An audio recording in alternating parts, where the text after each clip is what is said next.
Hello everyone. My name is Tatsuo Yamane, Graduate School of Humanities and Social Sciences, Hiroshima University.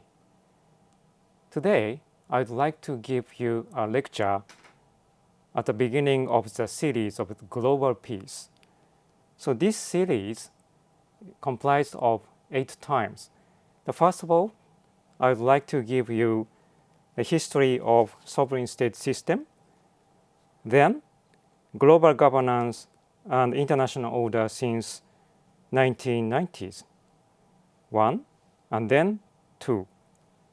And then next, human rights-based peace building, education in emergencies, women, peace and security, business, human rights and peace, and finally, Hiroshima's peace building. This series is provided by myself, Tatsuo Yamane, and Mari Katayanagi. So let's start today's lecture about history of sovereign state system. Could you imagine about the history of sovereign state system? What kind of thing you imagine about sovereign state system? You can enjoy the service provided by the states, or you were hindered about the sovereign state system itself because the sovereign states may not give you sufficient service to the citizens. But anyway, the sovereign state system provides us a lot of service to live in together inside of the country and under the protection from outside threat. So let's start take up the issue of the history of sovereign state system. Okay, so today I'd like to give you the aims like this. Sovereign state system is basic foundation of international relations. Why don't you learn about the progress of the idea and its practice? The point is, there are 3 points about today's lecture. The first one is, what is sovereignty? Then, its history. And finally, questions for your discussion.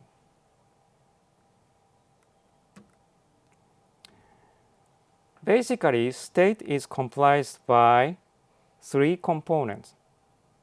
The first one is government. The second one is nation. And the third one is territory. So this is defined by contemporary international law. So how about the government? Of course, you imagine the government is a prerequisite method to govern the states. But only government cannot serve the sovereign state system, because the second one, nation is requested to comply the nation state system. Nation supports the government, or nation has a right to vote in democratic system, for example. But anyway, those 2 components, government and nation, are necessary components to comprise the states. And of course, third one, territory, is one of the most important component.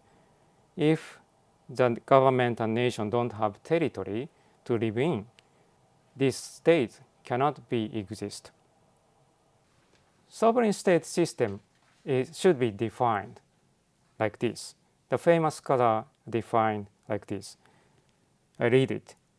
A sovereign state can be defined as authority that is supreme in relation to all other authorities in the same territorial jurisdiction, and that is independent of all foreign authorities.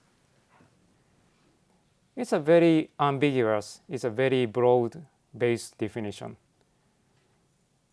You can imagine so many style or system of sovereign state system from this definition. So any kind of political institution, any kind of the political situation will be included in the definition of sovereign state system. So that's why most important terminology in this definition is authority. What is an authority? Authority is a basic foundation of the sovereign state system. Any kind of a sovereign state system have authority. So, like this definition, authority is a right or liberty or license to have access to something or to perform an action, to carry out a transaction. So this is also ambiguous definition. However, this central definition of authority has a right or has a liberty or license to govern the sovereign states.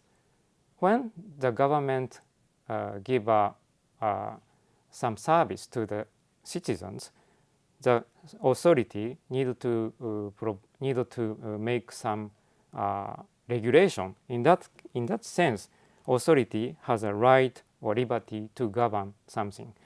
So any kind of authority will be included in the sovereign states. So then, any kind of the political institution under any kind of the authority can give a system of sovereign states. So this is a good start to think about a history of sovereign state system. Let's go back to the 13th century or 14th century. So basically, the sovereign state system started from 16th or 17th century in Europe.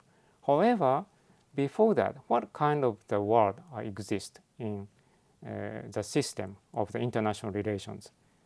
So if we date back to the history on the world, 13th and 14th century, the expansion of Mongol Empire will be exist. Then, in the 15th century and 16th century, the property of Ottoman Empire flourished. So that kind of the empire are very much important to think about the empire.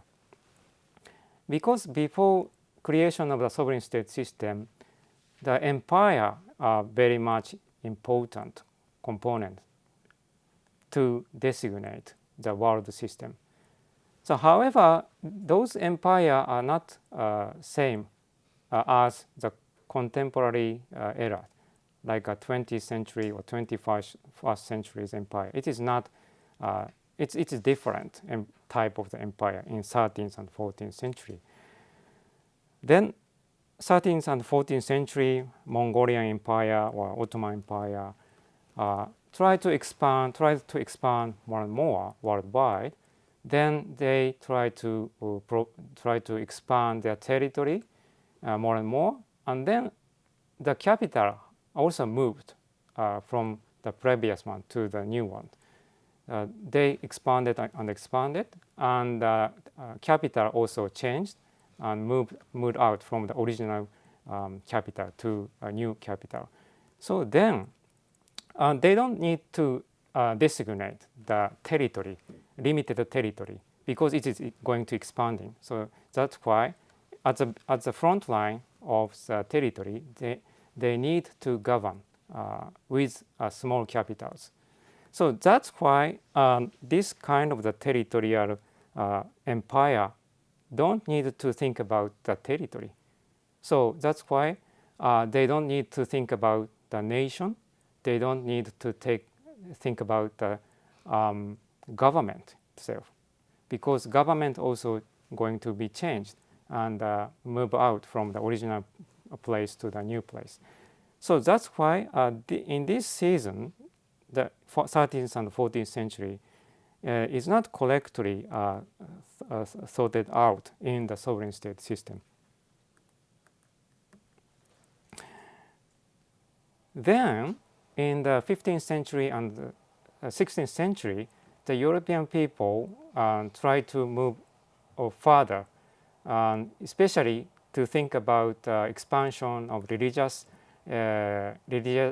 power in Europe, and try to get the original people in the Americas change the mind because that was a time of the 15th and 16th century. So that is called Encuentro de Nuevo Mundo in Spanish language. Encounter to new world. So think about Columbus or other pathfinder from the Europe to the New World. So then they try to govern the original people in the Americas at that time. But it was very severe, as you learned in the history, in the junior high or high school. That's why very devastating situation came for the indigenous people on the ground. However, the one bishop expressed the concern about devastated situation to hinder the sort of the human rights in the current context. Then his name is Las Casas. The Las Casas made a document to report to the then king in Spanish in Spain. So then he was very criticized by the people who tried to dominate Americans.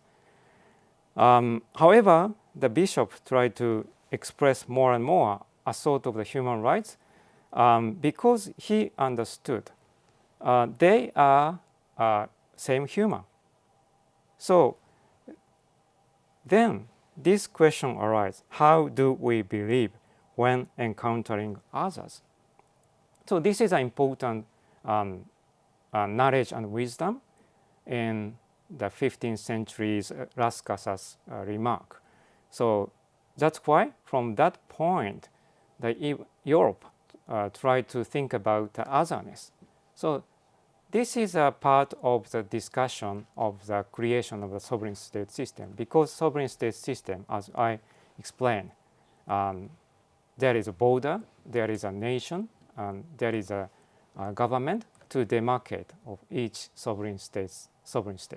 So that's why the otherness is expected to thought about through this important question: how do we believe when encountering others?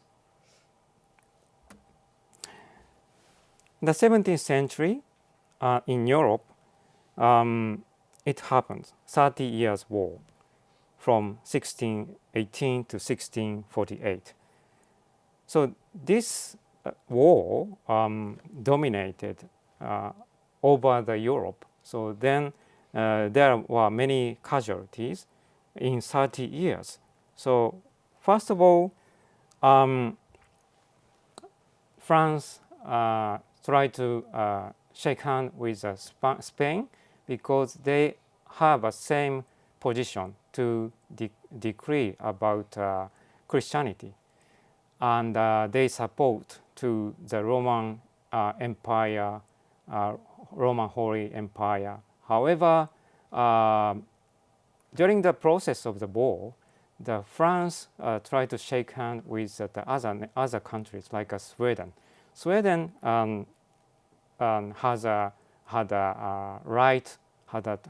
tried to have a right to decree new religion. So that's why France, Sweden, at the beginning they contested each other. However, during the war, they shake hands to fight against the authority of the Christianity.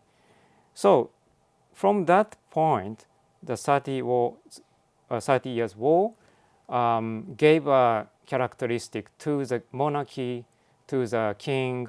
So okay, you can get a right to govern by yourself, fled from the ancient authority. So 30 years war counted as a very important historical point of the creation of the sovereign state system. So then, from Christendom world to kingdom based on the state system, this was happened. Then constitutionalism in England. The point is the rudimentary work for making the system, but it was still a regional affair in the world. So the England tried to start their making the government system under the rudimentary work of the result of the 30 Years' War, but it was a 17th century's event in Europe. Then the central point of the sovereign state system, why conceptual sovereign state system is created. One thing is made by Thomas Hobbes, the very famous philosopher. He said, so nature man, thirdly, glory, the first make man invade for gain, the second for safety, and the third for reputation. The first use violence to make themselves. So this is an important remark by Thomas Hobbes. So Thomas Hobbes thought about important point of the sovereign state system, that even after making the keeping the territory, so they need to have the powerful system under the big army system. So he tried to give this important point because men sometimes invade for gain. The second, the safety. The third, for reputation. So this is the nature of man. So that's why the sovereign state system needed to create a big, powerful system, such as army system. To keep the army system, tax collection is also important to keep it. So Leviathan's concept is very much important to think about to keep the sovereign state system as a first step. Then this is an additional reference of the idea of the sovereignty. The consequence of the 30 Years' War, 1648. 1648 was the year of the agreement of the 30 Years' War. As I said to you before, there are two components to attach the new duchy system, new kingdom system. The first one is a standing army, and the second one is the levy system. The standing army is, as I said to you before, the army system. The second one, the levy system, is a tax collection system. But in that time, there's still limited governance in the European country. The selective freedom for states, religion are still given. The Catholic or Protestant, the duchy, head of state, the duchy or king, can decide which one is better for the given states, Catholic or Protestant. So that was a time in 17th century.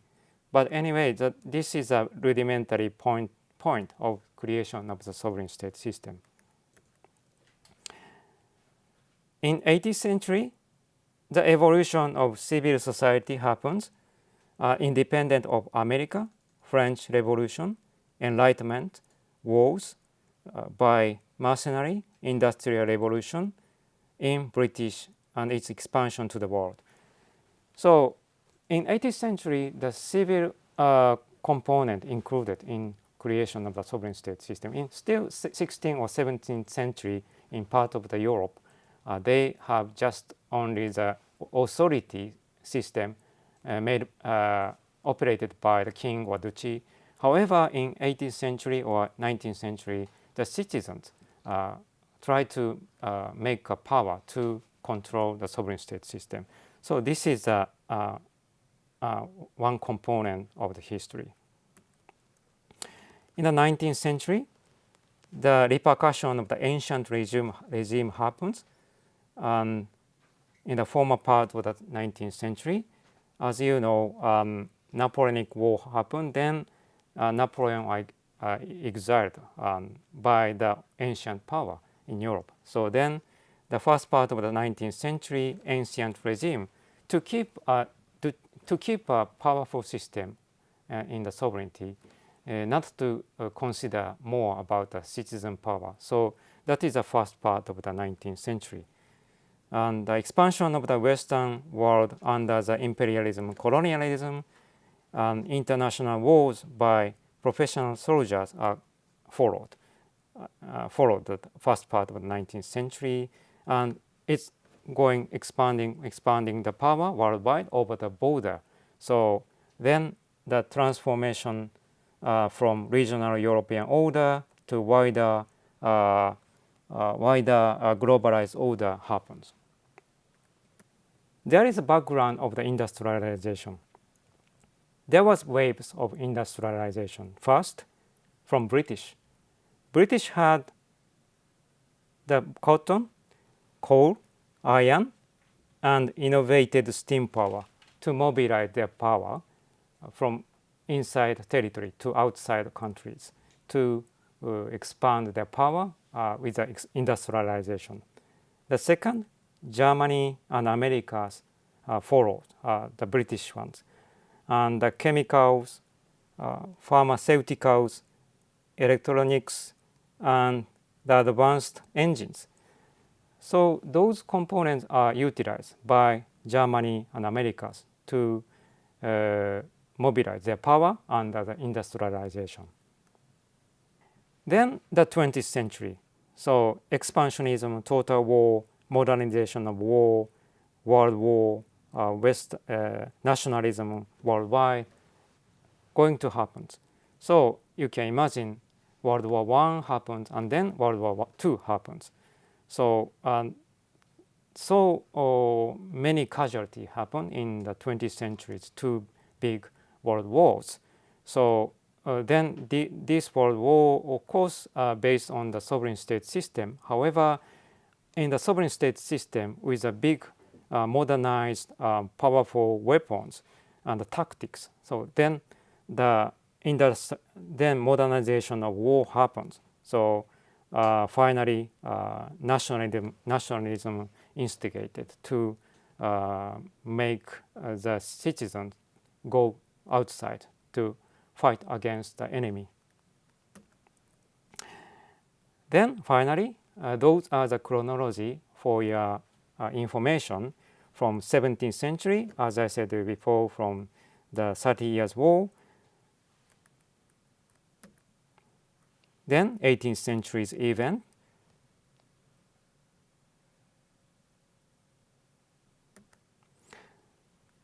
And 19th century.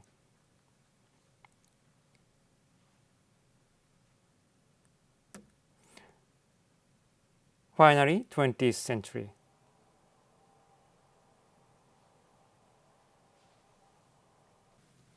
Finally, please think about those questions.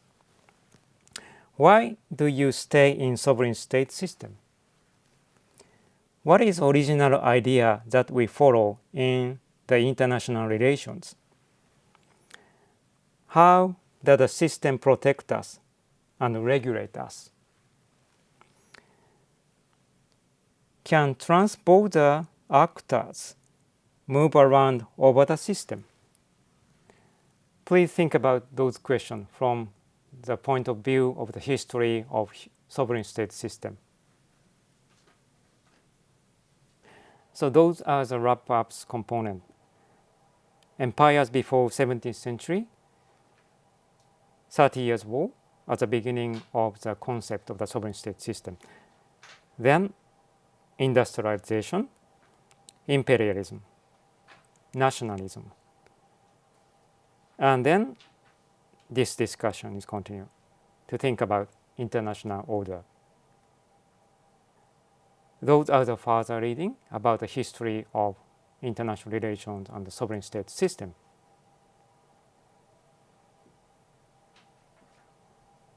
Thank you very much.